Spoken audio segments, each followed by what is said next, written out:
পারপাসটা আজকে না কয়জন আপনার ডেলিগেট নিয়ে আসছেন এদের সম্ভাবনা কি আছে সেটা একটু বললেন আমরা ধন্যবাদ। এখানে 60 জনের মতো বিনিয়োগকারী এসেছেন। মূলত চায়না এবং কোরিয়ার বিনিয়োগকারীরাই এখানে এসেছেন। আজকে সারাদিনে তারা এই কোরিয়ান ইপিজেডটা এবং পাশাপাশি মিরেশ্বরাইতে আরেকটা যে স্পেশালাইজড ইকোনমিক জোন আছে সেটা পরিদর্শন করবেন।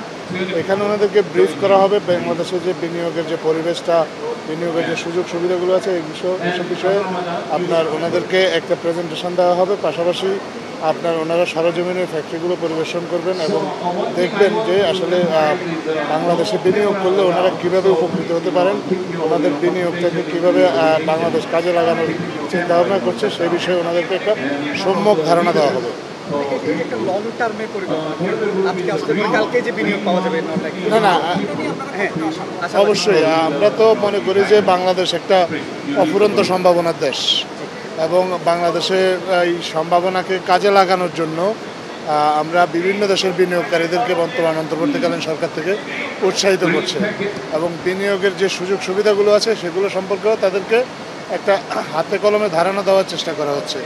আর আজকে বিনিয়োগ সম্মেলনের শুরুর দিনই তাদেরকে চট্টগ্রামে নিয়ে আসার একটা বড় উদ্দেশ্য হচ্ছে আপনার বর্তমান অন্তর্বর্তীকালীন সরকার চট্টগ্রাম বন্দরকে ঘিরে যে বিশাল ইকোনমিক অ্যাক্টিভিটিসটা হচ্ছে বা এখানে অ্যাক্টিভিটিসটা বাড়ানোর যে কাজগুলো চলছে, চট্টগ্রাম বন্দরের সক্ষমতা বাড়ানোর কাজ, পাশাপাশি চট্টগ্রাম বন্দরের যে আরও এর আশেপাশে আরও বেশ কয়েকটি কন্টেনার টার্মিনাল যেগুলো তৈরি করা হচ্ছে এগুলো সম্পর্কেও যদি ওনারা জানতে পারেন এখানে, তাহলে ওনারা বুঝতে পারবেন বা ওনাদের বিনিয়োগের সিদ্ধান্ত নিতে ওনাদের সুবিধা হবে।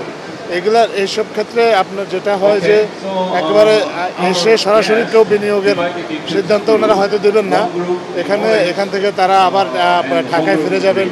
সেখানে বাংলাদেশের বিনিয়োগ পরিস্থিতি নিয়ে বেশ কিছু বৈঠক হবে, আপনার বেশ কিছু রাউন্ড টেবিল ডিসকাশন হবে। সেখানেও ওনাদেরকে বাংলাদেশের বিনিয়োগের যে সুযোগ সুবিধাগুলো আছে সেগুলো সম্পর্কে একটা বিস্তারিত ধারণা দেওয়া হবে। তখন আমরা আশা করি বিনিয়োগের বিষয়টা তো একটা দীর্ঘমেয়াদী বিষয়, কারণ কেউ যখন বিনিয়োগ করে তখন সে সামনে 10 বছর বা 15 বছর পরে বাংলাদেশের সিচুয়েশন কী হবে সেটা চিন্তা করে বিনিয়োগের সিদ্ধান্ত নেয়। তাদেরকে এবার যারা বিনিয়োগকারী এসেছেন আমরা সেই রকমই একটা ধারণা দেওয়ার চেষ্টা করছি যে বাংলাদেশে এখন পরিবর্তিত বাংলাদেশ যে নতুন বাংলাদেশটা হয়েছে এখানে আপনার বিনিয়োগ যদি করে তাহলে তাদের বিনিয়োগের সুফল তারা যেমন পাবেন, পাশাপাশি তাদের বিনিয়োগের মাধ্যমে বাংলাদেশের অর্থনীতি উপকৃত হবে। এ বিষয়ে বিস্তারিত একটা ধারণা আমরা বিশ্বাস করি যে এই বিনিয়োগ সম্মেলন থেকে আগত বিদেশি বিনিয়োগকারীরা পাবেন। আমাদের এখানে মোট 40টা দেশের বিনিয়োগকারীরা এই বিনিয়োগ সম্মেলনে বাংলাদেশে আসছেন। 40টা দেশের 700-র মতো বিনিয়োগকারী তারা আসার আগ্রহ ব্যক্ত করেছেন এবং অনেকেই এর মধ্যে এসে গেছেন, আরও অনেকে আসছেন।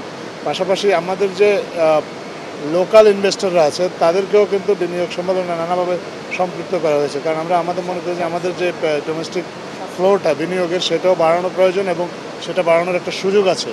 এই সুযোগটাকে যাতে কাজে লাগানো যায় এই জন্যই বাংলাদেশের আপনার এই আয়োজনটা করা হচ্ছে। আপনি দেখবেন যে বর্তমান অন্তর্বর্তীকালীন সরকার দায়িত্ব নেওয়ার পর বড় আকারে আপনার এটাই কিন্তু প্রথম আন্তর্জাতিক কোনো সম্মেলন বাংলাদেশে হচ্ছে এবং সেটাই হচ্ছে আপনার ইনভেস্টমেন্ট সেন্ট্রিক একটা সম্মেলন।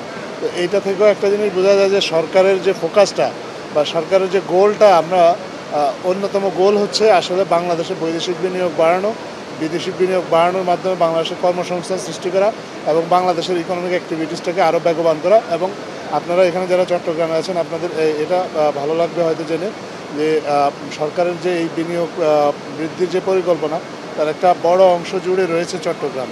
আপনার চট্টগ্রাম বন্দর এবং চট্টগ্রাম বন্দরের আশেপাশের যে অঞ্চলগুলো আছে এগুলোর বিপুল যে অর্থনৈতিক সম্ভাবনা সেটাকে কাজে লাগানোর চেষ্টা করছে। সেটা নিয়ে অন্তর্বর্তীকালীন সরকার পরিকল্পনা করছেন। মাননীয় প্রধান উপদেষ্টা যখন বিভিন্ন দেশে যান তিনি সেখানেও চট্টগ্রাম বন্দরের সম্ভাবনার কথাটাই বলেন। সম্প্রতি উনি চীনে গিয়েছেন, সেখানে চট্টগ্রাম বন্দরের সক্ষমতার কথা চীনের বিনিয়োগকারীদেরকে বলেছেন।